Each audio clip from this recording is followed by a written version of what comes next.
Hey guys, welcome back to Priya சுராஸ் ஹாட். இது ஆகஸ்ட் 5th. இன்றைக்கி தான் எங்கள் வீட்டில் சேலம் கோட்டை மாரியம்மனுக்கு, நம்ம சேலம் பீப்புளுக்கு தெரிஞ்சிருக்கும், கோட்டை மாரியம்மனுக்கு வந்து கும்பம் வைப்போம். வச்சுட்டு ஒரு 2-3 நாளில் வந்து அடுத்து போய் பொங்கல் வச்சுட்டு, எதிர்பொங்கல் வச்சுட்டு வந்து கும்பத்தை நகர்த்துறது வந்து எங்கள் வீட்டு வழக்கம்.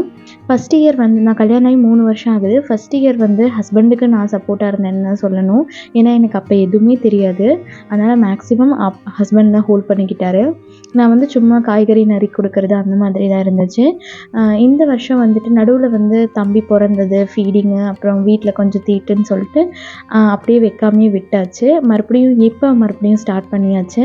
இந்த டைம் ஹஸ்பண்டுக்கு கொஞ்சம் பிஸி ஷெடியூலாக இருந்துச்சு. அதனால் நானே ஃபுல்லாக டேக் ஓவர் பண்ணிக்கிற மாதிரி தான் இருந்தது. ஹஸ்பண்டுக்கு ஹெல்ப் பண்ணணும்னு நினச்சாலும் அவரால் முடியாத சூழ்நிலை தான். சரி, தம்பியை தூங்க வச்சுட்டு சாமி மேலே பாரத்தை போட்டுட்டு பண்ணிடலாம், எதுன்னு பார்த்துக்கலாம் அப்படின்னு சொல்லிட்டு தான் இறங்கிட்டேன். ஒரு பக்கம் வந்து உப்பு பருப்புக்கு ரெடி பண்ணியாச்சு. அடுத்து முட்டை தொக்குக்கு ஃபஸ்ட்டு முட்டை வேக வச்சாச்சு. ஒரு பக்கம் வந்து மட்டன் குழம்பு. என்னடா சாமிக்கு மட்டன் குழம்பெல்லாம் வச்சு படைப்பீங்களான்னா, எங்கள் வீட்டு வழக்கம் வந்துட்டு இந்த மாதிரி முட்டை தொக்கு, அப்புறம் முருங்கைக்கீரை பொரியல், அப்புறம் வந்து பச்சை வெங்காயம், அதாவது சின்ன வெங்காயம் பச்சடின்னு சொல்லிட்டு அது, அதுக்கப்புறம் கருவாடு கத்திரிக்காய் குழம்பு, உப்பு பருப்பு, துள்ளு மாவு அப்படின்னு சொல்லி இந்த டிஷ்ஷஸ் எல்லாம் தான் சாமிக்கு படைச்சி சாமி கும்பிடுவோம். அதுக்கு தான் ரெடி பண்ணிக்கிட்டு இருந்தேன். ஒரு பக்கம் முட்டை வேக போட்டாச்சு, பருப்புக்கு விசில் வச்சாச்சு. இந்த பக்கம் மட்டன் குழம்புக்கு விசில் விட்டாச்சு மட்டனுக்கு. சரி, அதுக்கு தான் கிரேவிக்கு வதக்கி வச்சுட்டு ஆல்ரெடி அதை எடுத்து ப்ரிப்பேர் பண்ணி மட்டன் குழம்பு வேலையும் ஒரு பக்கம் முடிச்சாச்சு. ஆக்சுவலாக நான் இது உங்களுக்கு பார்க்குறதுக்கு ரொம்பவே சின்னதாக தெரியும். பட் நான் கரெக்டாக விசில் விட்டேன். பையன் எழுந்துட்டார். மறுபடியும் அவரை தூக்கி தோளில் போட்டு கொஞ்சம் நேரம் தூங்க வச்சுட்டு அப்படியே எல்லாத்தையும் ஆஃப் பண்ணிட்டு போயிட்டு மறுபடியும் வந்து ரெடி பண்ணிக்கிட்டு இருந்தேன். இதெல்லாம் ஒரு பெரிய விஷயமா ஹவுஸ் ஒய்ஃப்க்கு? இதெல்லாம் நார்மலாக எல்லோரும் பண்ணுறதானே அப்படின்னு ஒரு சில பேருக்கு தோணலாம். பட் எனக்கு நான் தனியாக பேபியை வச்சுட்டு என் மாமியாருக்கு சப்போர்ட் பண்ணணுன்னு அவங்க நினச்சாலும் கொஞ்சம் கஷ்டம்தான். அவங்களால டக்குன்னு ஓடி போய் பேபி எடுக்க முடியாது. அப்படி இருந்துமே எனக்கு உட்காந்துட்டு இந்த வெங்காயம் உரிக்கிறது, இல்லை எனக்கு கீரை ஆஞ்சு கொடுக்கறதுன்னு சின்ன சின்ன வேலை பண்ணி கொடுத்துட்டாங்க. பட் நான் அவங்களுக்கு பெருசாக பேர்டன் கொடுக்க விரும்பலை. அதனால் மேக்ஸிமம் நானே பார்த்துக்கிட்டேன். இப்போ வந்து அடுத்த முட்டை தொக்குக்கு தான் ரெடி பண்ணிக்கிட்டு இருந்தேன். இதுக்கு மட்டும்தான் பெரிய வெங்காயம் போடுற மாதிரி இருந்துச்சு. மற்றபடி மீதி எல்லாமே வந்துட்டு சின்ன வெங்காயம் தான் போட்டு பண்ணுற மாதிரி இருந்துச்சு. இந்த வீடியோவை எங்கள் அண்ணன் பார்த்தானா அதிகமாக அவன் தான் சிரிச்சுக்கிட்டு இருப்பான். ஏன்னா வந்துட்டு அண்ணன் ரொம்ப பக்தி, சாமி மேலே ரொம்ப நம்பிக்கை இருக்கும். பட் நான் வந்து சாமி ஒரு மதில் மேல் இருக்கும் பூனை மாதிரி தான். ரொம்ப சாமி கும்பிடுவேன்னு சொல்ல முடியாது, அதே சமயம் சாமி கும்பிட மாட்டேன்னு சொல்ல முடியாது. அதிகபட்சம் நான் சஷ்டி இருப்பேன், அவ்வளோதாங்க. அதுவுமே ஒரு 3-4 வருஷத்துக்கு முன்னாடி தான் ஆரம்பித்தேன். அந்த விரதத்தை தவிர பெருசாக நான் விரதம் இருந்து சாமி கும்பிட்டதில்லை. வெள்ளிக்கிழமானா இப்படி தான் இருக்கணும் அப்படின்னெல்லாம் பண்ணதில்லை. அதாவது தோணுனாலும் சரி போ அப்படின்னு ரொம்ப லேசி பர்சன் தான் நான். பட் ஆஃப்டர் மேரேஜ் வந்து எனக்கு எப்படி மைண்ட் ஃபிக்ஸ் ஆகிடுச்சு அப்படின்னா, ஈவன் வந்து நம்ம ஒரு சமைச்சா கூட ஹஸ்பண்ட்ஸ் ஃபஸ்ட்டு சொல்கிறது என்ன சொல்லுவாங்க, அம்மா சமைச்ச மாதிரி இல்லை, அம்மா இப்படி பண்ணுவாங்க அப்படின்னு சொல்லிட்டு. ஒரு சில ஒய்ஃப் வந்து அதையே கொஞ்சம் ஜெலஸாகவும் கூட ஃபீல் பண்ண வாய்ப்பு இருக்குது. பட் நம்ம ஏங்க ஜெலஸாக ஃபீல் பண்ணணும்? நீங்களே நினச்சி பாருங்களேன், நம்ம பையன் வளர்ந்துருக்காங்க, இப்போ நமக்கு குழந்தை இருக்குது. நம்ம குழந்தை நம்ம என்ன எதிர்பார்ப்போம்? நம்ம குழந்தைக்கு நம்ம பண்ணுறது தான் பெஸ்ட்டாக இருக்கணும், நம்மள தான் பெஸ்ட்டாக, நாம் தான் தி பெஸ்ட் மாமா இருக்கணும் அப்படின்னு நினைப்போம் இல்லையா? அதே மாதிரி தானே அவங்களும் வளர்ந்துருப்பாங்க. அதனால் ஈவன் நான் குக்கிங்லேயுமே நான் வீட்லேயும் நல்லா சமைப்பேன், அம்மா வீட்லேயுமே. இருந்தாலும் நான் வந்துட்டு இங்கே வந்து அந்த சமையல் எதுவுமே இங்கே இம்போர்ட்டே ஆகாது. என் மாமியார்கிட்ட கேட்டு தான் சமைப்பேன். அதே மாதிரி இந்த வீட்டுக்குன்னு ஒரு வழக்கம் இருக்கும் இல்லையா? என் மாமியார் ஆல்மோஸ்ட் கல்யாணம் ஆனதுலேருந்து வரலட்சுமி, கும்பம் இது எல்லாமே ஃபாலோ பண்ணுறாங்க. அப்படி பார்த்தாலே இது அரௌண்ட் ஒரு 30-40 இயர்ஸ் ஆகிடுச்சு. அதையே நம்ம இப்போ பிரேக் பண்ணணும்? இந்த வீட்டோட வழக்கம் என்னவோ நாமளும் அந்த ஃப்ளோலையே போகலாம் அப்படின்ற மாதிரி நான் ஒரு மைண்ட் ஃபிக்ஸ் பண்ணிட்டேன். அதனால் என்னால் என்னென்ன முடியுமோ என் மாமியாரோட வீட்டு வழக்கம், இந்த கும்பமாகட்டும், வரலட்சுமி, அப்புறம் எங்கள் குலதெய்வம் கோயிலுக்கு பண்ணுறதாகட்டும், இது எதுவுமே மாறிடக்கூடாது அப்படின்னு ஒவ்வொரு நேரமும் ஒவ்வொன்றும் நான் பார்த்து தான் டேக் கேர் பண்ணிக்கணும்னு நினைக்கிறேன். என் வீட்டுக்காருமே அதுக்கு தகுந்த மாதிரி ரொம்பவே கடவுள் பக்தி. அம்மாவுக்கு சின்ன வயசுலேருந்தே என் மாமியாருக்கு சப்போர்ட் பண்ணிகிட்டே இருப்பாங்களாம். அதே மாதிரி இப்போயுமே தனியாக விட்டாலே இது எல்லாமே அவங்க பார்த்து சாமி கும்பிட்டு ஃபுல்லாக முடிச்சிருவார். அதனால நாமளும் அவங்களோட ஃப்ளோலையே போகலாமே அப்படின்னு சொல்லி இறங்கியாச்சு. இதுக்கிடையில் தம்பியும் எழுந்தாச்சு.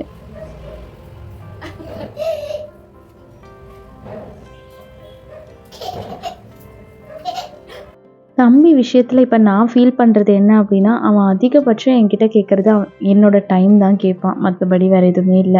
அவ்வளோதாங்க. இடையில வந்து முருங்கைக்கீரைக்கு ரெடி பண்ணியாச்சு. முட்டை தொக்கும் ரெடி ஆயிடுச்சு.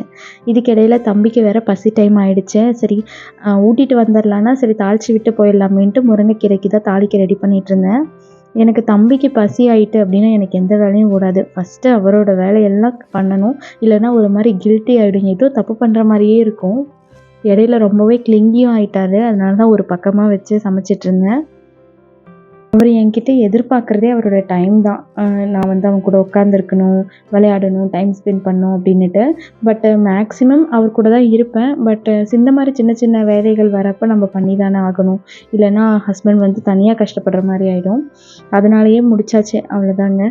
முருங்கைக்கீரையும் செஞ்சு முடிச்சாச்சு. இடையில வந்து தம்பிக்கு போய் சாதம் ஊட்டிட்டு வந்துட்டேன். கீரைய வேக போட்டுட்டு, கீரையும் ரெடி ஆயிடுச்சு. இது முடிச்சுட்டு அடுத்து வந்து கருவாடு கத்திரிக்காய், அதுக்கப்புறம் வந்துட்டு கூழு, தூள் மாவு எல்லாம் பண்ணது. அதுக்கு டைம் இல்ல எடுக்கிறதுக்கு. ஏன்னா பார்த்தாலே தெரியும்.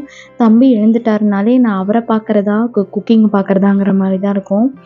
ஹஸ்பண்ட் ஆல்மோஸ்ட் லஞ்சுக்கு வரும்போதே மணி 5:30க்கு மேல ஆயிடுச்சு.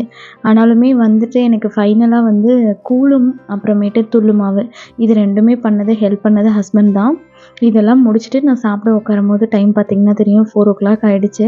அப்பதான் மதிய சாப்பாடே சாப்பிட்டேன். சாப்பிட்டு முடிச்சுட்டு ஒரு 1/2 மணி நேரம் ஃபுல்லா உட்கார்ந்திருந்துட்டு தான் அடுத்து பூஜைக்கு ரெடி பண்ணேன்.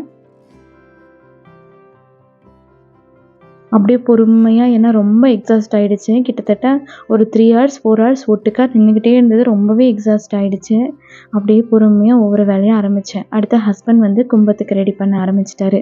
கும்பத்துக்கு வந்து நாங்க வந்து செம்பு, வெள்ளி, பித்தளை இதெல்லாம் யூஸ் பண்ணலான்னு சொல்லுவாங்க. நாங்க வந்து இது அம்மா வீடு. எனக்கு கல்யாணம் ஆனப்போ குடுத்தது. அத வந்து நான் கல்யாணம் ஆனதுலேருந்து வச்சுக்கிட்டுருக்கேன். மஞ்ச தண்ணியில எலும்பிச்சம்பழம், ஏலக்காய் இதெல்லாம் போட்டு மேல வந்து வேப்பில சொருவிடுவோம். சுத்தி வந்து சாமிக்கு அலங்காரம் பண்ற மாரி பட்டையெல்லாம் வச்சு ரெடி பண்ணிட்டோம். இந்த வீடியோ பார்க்குற யாராச்சும் நீங்களும் கும்பம் வச்சிருந்தீங்க அப்படின்னா, நீங்க என்னென்ன சாமிக்கு செஞ்சீங்க அப்படிங்கிறத மறக்காம கமெண்ட் செக்ஷன்ல ஷேர் பண்ண மறந்துறாதீங்க. இந்த வருஷம் இன்னொரு ஸ்பெஷல் என்ன அப்படின்னா, நம்ம சேலம் பீப்பிள் பார்த்துட்டு இருந்தீங்கன்னா உங்களுக்கு தெரிஞ்சிருக்கும். கோட்டை மாரியம்மன் கோயில்ல இந்த வருஷம் தான் ஃபர்ஸ்ட் டைம் வந்து தேரோட்டம் நடக்க போகுது. இது நம்ம பீப்பிளுக்கு வந்து ஒரு எக்ஸ்ட்ரா ப்ரைடுன்னு கூட சொல்லலாம். ஹாப்பினஸ்னும் சொல்லலாம். இதோட இம்பேக்ட் என்னன்னா, இப்ப எங்களுக்கு முன்னாடி தம்பி வந்து மணி எடுத்துட்டு கிளம்பிடுறாரு. அவருக்கு பூஜைனாலே ஓம் தான். ஓம் அம்மா ஓம், ஓம் பண்ணலாம், ஓம் பண்ணலாம் அப்படின்னு சொல்லி கேட்டுட்டே இருப்பாரு. வேலையெல்லாம் முடிச்சுட்டு செம்ம டயர்டு. எந்திரிக்கவே முடியல. அந்த மாரி தான் இருந்துச்சு.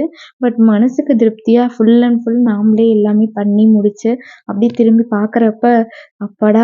மனசுக்கு நிறைவாவும் இருக்கும். அதே சமயம் ஏதோ ஒரு சாதிச்ச மாரி ஒரு ஒரு ஹாப்பினஸ் இருக்கும்.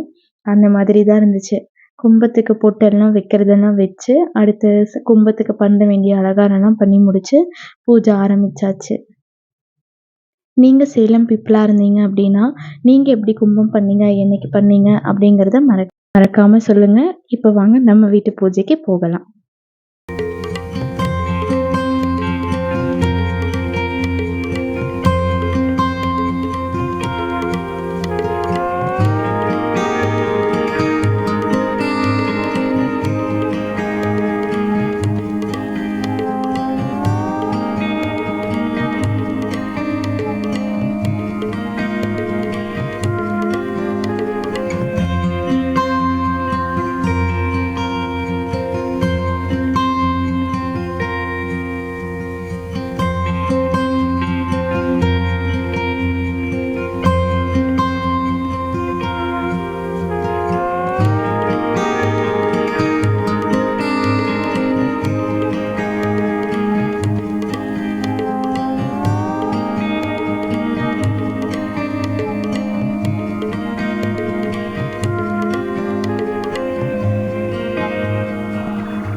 நாங்கள் படையலில் வச்சது வந்து கூழ், துள்ளு மாவு, இளநீ, கருவாடு கத்திரிக்காய், முட்டைத்தொக்கு, முருங்கைக்கீரை, சின்ன வெங்காய பச்சடி, மட்டன் குழம்பு, உப்பு பருப்பு, வெள்ளை பொங்கல். அவ்வளோதாங்க.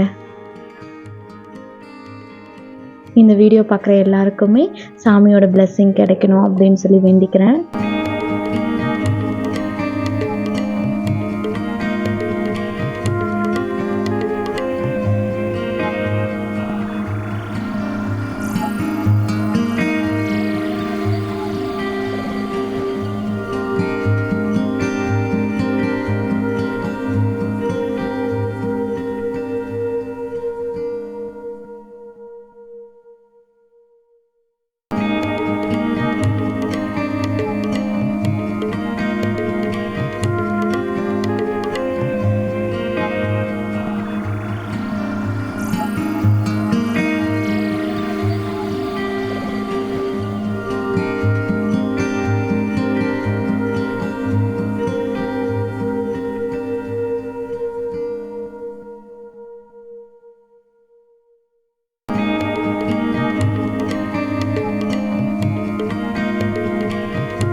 அடுத்த வீடியோவில் பார்க்கலாம். டாடா.